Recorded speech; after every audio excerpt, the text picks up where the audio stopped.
আমি আসলে তেমন মানে হাদিসের বিভিন্ন বইগুলো তেমন পড়ে উঠতে পারি না। মানে ওইরকম ভাবে পড়া হয় না তেমন সত্যি কথা বলতে।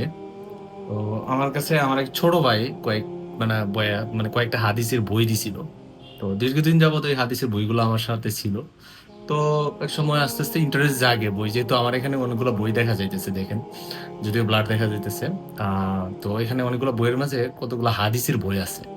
তো আমি একটা হাদিস পড়তে পড়তে মানে কয়েকটা হাদিস পড়তে পড়তে একটা হাদিস পাইলাম যে আমরা যে মিথ্যা বলি, মানে মিথ্যা বলা তো মহাপাপ আমরা জানি।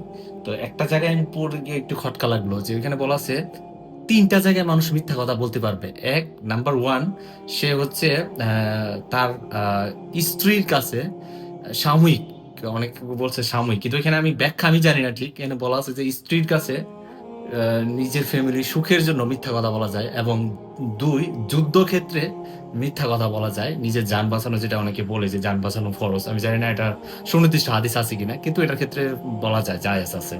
আরেকটা হচ্ছে যখন কোনো বিশৃঙ্খলা এড়ানোর জন্য কোনো কিছু একটা ঝগড়া মীমাংসা করার ক্ষেত্রে মিথ্যা বলার ক্ষেত্রে জায়েজ আছে। এই তিনটা ক্ষেত্রে মিথ্যা বলা বৈধ।